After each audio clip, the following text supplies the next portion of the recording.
CM Nitish Kumar ने party की बैठक बुलाई है। थोड़ी ही देर में इस मीटिंग की शुरुआत भी होने वाली है।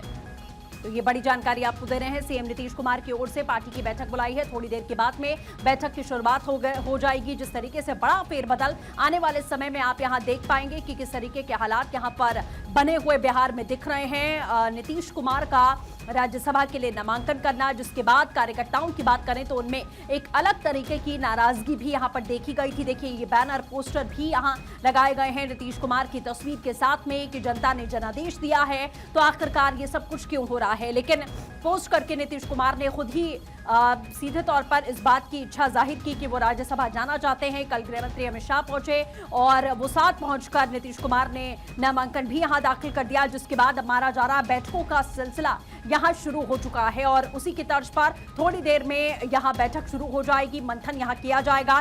सरकार आगे किस तरीके से चलेगी उसका फॉर्मूला यहां तय होना है। जेडीयू की भूमिका कैसी रहने वाली है। माना जा रहा है कि जेडीयू की तरफ से एक डिप्टी सीएम हो सकता है। वो डिप्टी सीएम कौन होगा, मंथन यहां जारी है। और सबसे बड़ी बात, इस समय जेडीयू के भीतर जिस तरीके की नाराजगी है नीतीश कुमार के इस फैसले को लेकर कि आखिर नीतीश कुमार ये फैसला क्यों ले रहे हैं, पार्टी के भीतर पार्टी का संचालन अब कैसे होगा, क्या भूमिका बिहार में जेडीयू की रहने वाली है, क्योंकि नीतीश कुमार ने फैसला कर लिया है कि वो राज्यसभा जाएंगे। निशांत कुमार की इसमें नीतीश कुमार के बेटे, उनकी क्या भूमिका रहने वाली है, इसे लेकर भी अटकलें यहां लगाई जा रही हैं। डिप्टी सीएम पद अगर मिलता है तो किसे मिलेगा, इस नाम को लेकर भी यहां लगातार चर्चाएं हो रही हैं। मंत्रिमंडल में वो कौन कौन से नाम शामिल होंगे जो मौजूद होने वाले हैं, इन सभी चीजों को लेकर बैठकें यहां जारी हैं। सर्वेश हमारे सहयोगी हमारे साथ पटना से लाइव जुड़ चुके हैं। सर्वेश, क्या कुछ जानकारी है? नीतीश कुमार ने कुछ ही समय के बाद में बैठक बुलाई है, क्या मंथन करने वाला है नीतीश कुमार अब?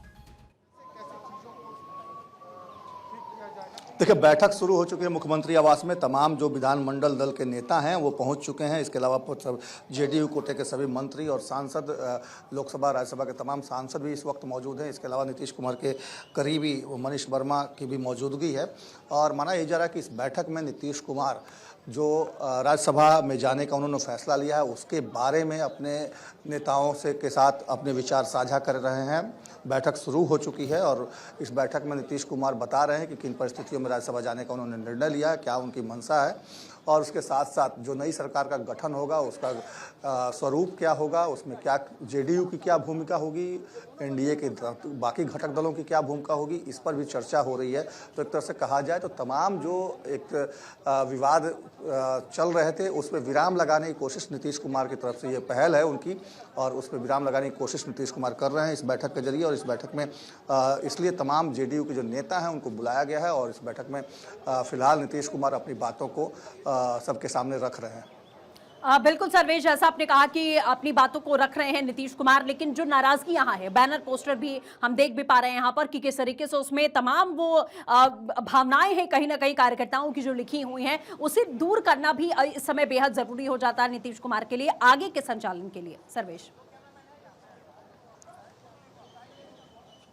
जी बिल्कुल, देखिए नीतीश कुमार के लिए एक बहुत बड़ा चैलेंज है क्योंकि उनके कार्यकर्ता जो हैं उनसे सीधे तौर पे जुड़े हुए हैं और अगर कहें तो मनोवैज्ञानिक तरीके से उनके कार्यकर्ता उनसे जुड़े हुए हैं। नीतीश कुमार सर्वमान्य नेता हैं जेडीयू के और जेडीयू में उनका फैसला ही सबसे अहम फैसला माना जाता रहा है पिछले 2 दशकों से। नीतीश कुमार 2 दशकों के बाद बिहार की सियासत से दिल्ली का रुख कर रहे हैं। बिहार की सियासत को छोड़कर दिल्ली में अब केंद्रीय सियासत में उनकी भागीदारी होगी, तो निश्चित तौर पे इसको लेकर कहीं ना कहीं जो कार्यकर्ता हैं वो आहत हैं। उनको लग रहा है कि नीतीश कुमार ने जिस तरीके से बिहार को सींचा है, जिस तरीके से बिहार को पटरी पे लाया है, बीमार राज्य कहा जाता था, बिहारी कहलाना जब अपमान की बात होती थी उसको सम्मान की बात अब आज कही जाने लगी है। आज बिहारी कहलाना सम्मान की बात हो गई है। बिहार कई मायनों में आगे बढ़कर सामने आया है, चाहे पंचायत में महिलाओं को 50% आरक्षण देने का मामला हो, कब्रिस्तान की घेराबंदी का मसला हो या फिर महिलाओं के सशक्तिकरण को लेकर, उनके आर्थिक उन्नति को लेकर जो फैसले लिए जाने हों,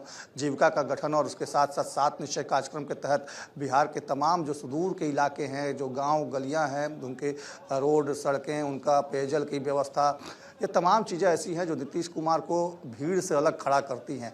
और इतने 2 दशकों के लंबे शासनकाल में नीतीश कुमार के ऊपर कोई करप्शन के चार्जेज न लगे, ये भी एक बहुत बड़ी बात है। और इसकी वजह से जनता जो है सीधे तौर पे नीतीश कुमार से कनेक्ट करती है, उनके समर्थक, उनके कार्यकर्ता उनसे कनेक्ट करते हैं। और यही वजह है कि कार्यकर्ता आहत हैं और उस चीज़ को भी दुरुस्त करने की, उसको भी एक तरह से कहा जाए तो उसको भी, इस विवाद को भी ख़त्म करने की कोशिश के तहत यह कवायद हो रही है, जिसमें नीतीश कुमार यह बैठक उन्होंने बुलाई है। और तमाम विधायकों से, अपने विधान पार्षदों से, सांसदों से वो यही अपील करेंगे कि आगे जो समर्थक हैं, कार्यकर्ता हैं, जो आहत हैं, उनको समझाया बुझाया जाए, क्योंकि ये फैसला जो लिया गया है वो बिहार के हित में लिया गया है और नीतीश कुमार ने सोच समझ कर ये फैसला लिया है। बिल्कुल सर्वेश, जैसा आपने कहा कि ये फैसला किस तरीके से जो उनके कार्यकर्ता हैं उन्हें समझाना और इसे लेकर आगे बढ़ना, ये एक बड़ी चुनौती भी नीतीश कुमार के लिए है, लेकिन जाहिर है वो अपनी भूमिका को यहां निभाते हुए हमें दिख रहे हैं। फिलहाल हमारे साथ जुड़ने के लिए सर्वेश आपका बहुत बहुत शुक्रिया।